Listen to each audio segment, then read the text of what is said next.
Hey guys, welcome back to our channel Isles की TV. तो आज मैं आपके लेकर आया हूँ राइटिंग टास्क 2 के ऊपर वीडियो। कैसे हम राइटिंग टास्क 2 की इंट्रोडक्शन लिख सकते हैं, परफेक्ट इंट्रोडक्शन बैंड 7 to 9 की अप्रोच की जो हो। ठीक है, हम कैसे अपना राइटिंग में बैंड अप लेकर जाएंगे। ओके, एंड इस वीडियो में आपको एक और चीज़ बताऊँगा कि कैसे आप राइटिंग इम्प्रूव कर सकते हो। ठीक है, तो without wasting any time let's start the video. पहले हम एक बात करते हैं, इंट्रोडक्शन होती क्या है। सपोज करो मैं आपसे पूछूं कि व्हाट इज़ इंट्रोडक्शन, आप इंट्रोड्यूस करो अपने आप को, तो आप क्या कहते हो कि अपना नाम बताते हो, अपनी बैकग्राउंड बताओगे, आप कहाँ से बिलोंग करते हो, एंड आपका ओवरऑल पर्पस क्या है, कि आपकी हॉबीज़ वगैरह ये क्या है। ओके, वैसे ही हम एक ऐसे की इंट्रोडक्शन लिखते हैं, इंट्रोड्यूस योर टॉपिक। आपने इंट्रोड्यूस करना अपने टॉपिक को कि ये किसके रिलेटेड है टॉपिक हमारा, एंड बैकग्राउंड इन्फॉर्मेशन देनी है, हम इस ऐसे में क्या बताना चाहते हैं मेन। ओके, लास्ट चीज़ आती है हमारे पास थीसिस, यानी कि ओवरऑल प्लान ऑफ ऐसे कि डिमांड क्या है हमारे पास क्वेश्चन की।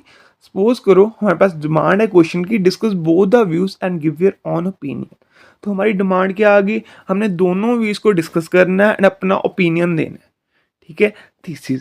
अब थीसिस को आपने मेन ध्यान में रखना है, आपने थीसिस कैसे लिखनी है। थीसिस दो तरीके से होती हैं, indirect thesis and direct thesis. ठीक है, अब डिपेंड आपके ऊपर करता है आप कौन सी लिखते हो। ठीक है, बहुत सारे इंस्टीट्यूट में ये भी कह देते हैं कि आप ये ले लो टेम्पलेट, सॉरी, तो आप इसको रट लो और आपके बैंड आ जाएंगे। लेकिन वही आपके जब आप राइटिंग करने जाते हो तो आपके 5.5 या 6 ही रह जाते हैं। क्या कारण है हम इस वीडियो में देखते हैं। ओके, तो अब मैं आपको बताऊंगा आपके various method to write introduction. आप परफेक्ट इंट्रोडक्शन कैसे लिख सकते हो बैंड 7+ अप्रोच वाली। ठीक है जी, फर्स्ट मेथड हमारे पास आया था जी सिनोनियम। ठीक है, मेथड बहुत सारे होते हैं। सपोज करो आपने फर्स्ट डेमो लेक्चर लगाया किसी भी इंस्टीट्यूशन में, आपको वो सारे मेथड बताते हैं कि ऐसे ऐसे इंट्रोडक्शन लिख सकते हैं। ठीक है जी, बट आपको तो पता नहीं लगेगा कि हमने कैसे लिखनी है। सपोज को कोई बच्चा एक पिकअप कर लेता है कि मैं सिनोनिम के तरीके से ही लिखूंगा। ठीक है, अब एग्जाम में देने जाते हो, वहाँ पे कोई ऐसा वर्ड आ जाता है जिसका आपको मतलब ही नहीं पता, तो आप सिनोनिम कैसे यूज़ कर पाओगे। ठीक है, आप कंफ्यूज हो जाए, इसीलिए आपने अल्टरनेटिव रखना ही रखना है इंट्रोडक्शन का, कि मैं एक परफेक्ट इंट्रोडक्शन कैसे लिख सकूँ। ओके जी, फर्स्ट है सिनोनिम। ठीक है जी, सिनोनिम आपको पता है एक ही वर्ड को अगर हम दूसरे तरीके से लिख सकते हैं, यानी कि उसके प्लेस के अगर हम दूसरा वर्ड लिख सकें। ठीक है जी, अब मैं एक सिंपल सा आइडिया देता हूँ आपको। ये वोकैबलरी आम हम इंस्टीट्यूट में यूज़ करते हैं।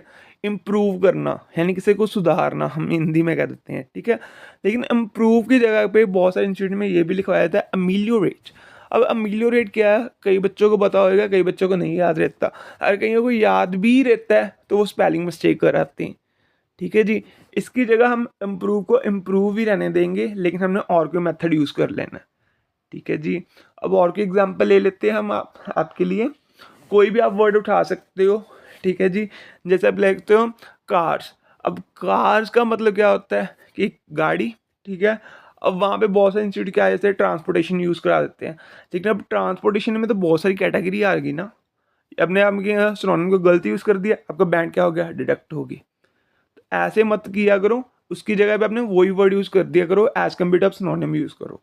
ठीक है, नेक्स्ट है जी एक्टिव टू पैसिव वॉइस। ठीक है जी, बहुत सारे बच्चे इसमें ये भी कह देते हैं कि हमें रूल सीखने पड़ेंगे। नहीं, आपको 2 या 3 रूल ही सीखने पड़ेंगे, तो आप easily active to passive voice कर सकते हो। नेक्स्ट है जी complex and complex compound sentences. इस चैनल पे मेरे ऑलरेडी वीडियो अपलोड है इसकी, जिसका लिंक आपको डिस्क्रिप्शन बॉक्स में मिल जाएगा। ओके, अब मेरे अकॉर्डिंग जो मैं यूज़ करता हूँ वो कम्प्लेक्स एंड कंपाउंड कॉम्प्लेक्स का यूज़ करता हूँ। ये बेस्ट भी है, एंड आपको इसमें कोई सिनोनिम वगैरह या एक्टिव पैसिव वॉइस यूज़ करने की ज़रूरत नहीं पड़ती। डिपेंड अपॉन यू, आप कौन सा तरीका यूज़ करते हो। ठीक है जी, तो अब हम इस वीडियो में एक टिप की बात करने जा रहे हैं। ठीक है, कि आप टिप क्या से क्या फॉलो करते हो कि आपकी राइटिंग इंप्रूव हो जाए। सपोज करो आप फर्स्ट डे गए, ठीक है, आपने 12th की है या आपने ग्रेजुएशन की है, आपको इतना तो पता है कि आप ऐसे तो लिखना आता ही होएगा बच्चों को, क्योंकि हम 10+2 तक लिखते आते हैं। ठीक है, ऐसे तो है नहीं बिल्कुल ही डल बैठे हो कि आपको ऐसे नहीं लिखना आता। ठीक है, बहुत सारे इंस्टीट्यूट क्या करते हैं कि आपकी ग्रामर वीक है, वोकैबुलरी वीक है, उस पर वर्क करो। क्यों, उसके हमने वर्क तब करना है जब हमें पता कि लिखना आ गया। मैंने आपको ऐसे ही दे दिया एक, एटलीस्ट आप लिखना तो स्टार्ट करो ना। ग्रामर की मिस्टेक अगर मैंने आपको आज दी है, ठीक है, लिख कर ये देखो ये करेक्ट करनी है, तो आपको खुद देखो घर पे जाके, तभी आपको करेक्शन होगी। ऐसे थोड़ा कि अगर ग्रामर की क्लासेस अलग लगाओगे तभी आपके पास वो चीज़ इम्प्रूव होएगी, नहीं। ग्रामर एंड वोकैबुलरी जैसे आप टास्क लिखते जाओगे अपने आप इम्प्रूव होती जाएंगी।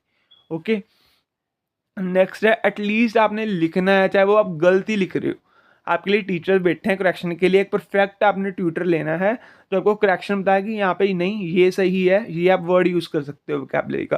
वोकैबुलरी आपने ऐसे भी नहीं यूज़ करनी कि आप एडवांस वर्ड ही यूज़ कर रहे हो, इससे मेरे पास बैंड 9 आ जाएंगे, ठीक है। बहुत सारे तो ऐसे ही करते हैं सुपर 9 बैंड वोकैबुलरी, नो। अगर आप वोकैबुलरी नाम ही यूज़ करो तभी आप 7 या 7.5 लेकर आ सकते हो राइटिंग में। ओके जी, तो ओके, तो अब हम देखते हैं कि 5.5 एंड 9 बैंड में डिफरेंस क्या आता है।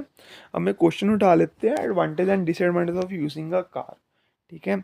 अब आप क्या करते हो, पहले थीसिस यानी कि इंट्रोडक्शन दोगे, सॉरी, देन उसके बाद उसको बैकग्राउंड स्टेटमेंट एंड देन आप थीसिस दोगे। ओके, पैटर्न आपका परफेक्ट है। लेकिन अब आप क्या करोगे, एक रट्टाफिकेशन वाला जैसे हम काम नहीं कह देते, आपको बहुत सारे इंस्टीट्यूशन ये भी दे देंगे, ये आप इंट्रोडक्शन जनरल लाइन्स लिखनी है तो आपने यही रट्टा लगा लेना है। अब वही देखते हो, इसी इंट्रोडक्शन में किया हुआ है मेरे स्टूडेंट ने। Cars have been an essential mode of transportation since the early 19th century. As a result, many people associate various advantages and disadvantages with their uses. In this essay, I will discuss an integral benefit and a drawback of using a vehicle and also point out if the benefit outweigh the drawback. अब आप देखो इसमें क्या कमी है। First चीज़ आपने general line दी है, correct है, ठीक है। अब आप उसकी बैकग्राउंड स्टेटमेंट दे रहे हो, अब बैकग्राउंड स्टेटमेंट में आपको उसी थीसिस बता रहे हो, पॉइंट आउट आपका गलत हो गया। सेकंड थिंग, आपको उसने बताया advantage and disadvantage of using a car, ना कि आपने ये पूछा है उन्होंने कि एडवांटेज आउटवे करते हैं डिसएडवांटेज से, तो आपकी थीसिस ही गलत है। अगर आपकी थीसिस गलत है, इंट्रोडक्शन गलत होगी, तो आपको बैड एक्सप्रेशन पड़ेगा ही पड़ेगा वहाँ पे। तो ऑटोमेटिकली आपको एग्जामिनर 5.5 ही देकर जाएगा, 6 बैंड भी नहीं देगा, ठीक है। तो आपको कमी देख ली। अब हम देखेंगे परफेक्ट इंट्रोडक्शन हम कैसे लिख सकते हैं 7+ बैंड वाली। ओके, तो although they were invented almost 100 years ago, for a decade cars were only owned by the rich। ये मैंने एक जर्नल इंट्रोडक्शन लिखी है एंड मैंने कॉम्प्लेक्स किया है ना, मैंने वोकैबुलरी यूज़ किया है, एक सिंपल मैंने इंट्रोडक्शन लिख दी है। Since the 16 and 17 they have become increasingly affordable। अब यहाँ से देखो, बहुत सारे इंस्टीट्यूशन क्या करेंगे, आपको एडवर्ब, नाउन, एडजेक्टिव में कंफ्यूज कर देते हैं। आपने वो नहीं कंफ्यूज होना। हम देखो 4th 5th से देख देते हैं एडवांटेज, सॉरी, एडजेक्टिव, नाउन, ये क्या क्या होते हैं। अगर आप यहाँ पे देखोगे LY वाले एडजेक्टिव होते हैं, एडवर्ब होते हैं, तो आप कंफ्यूज होगी। आप देखो डायरेक्ट, देखो मैंने कैसे यूज किया है, तो आपने डायरेक्ट आपने ऐसे में यूज करना है, वहाँ पे शुरू करना है। Okay, and now most families in developing nations and a growing number in developing countries own a car. While cars have undoubted advantage of which their convenience is the most apparent, and they have significant drawback, most notably pollution and traffic problem. अब मैंने आपको thesis बताई है, ठीक है। Instead of हम देखेंगे कि उसका एडवांटेज एंड डिसएडवांटेज है, मैंने उसको पॉइंट आउट कर दिया कि ये इसका एडवांटेज है, ये इसका डिसएडवांटेज है। तो आपने भी एक परफेक्ट इंट्रोडक्शन ऐसे ही लिखनी है, ठीक है। अब ध्यान से देख लो, इसके बाद आपने प्रैक्टिस करनी है कैसे कैसे हम इंट्रोडक्शन लिख सकते हैं, कोई भी क्वेश्चन हमारे पास आता है। For more updated the IELTS and saintly asked question, please subscribe my channel and stay tuned. Thank you.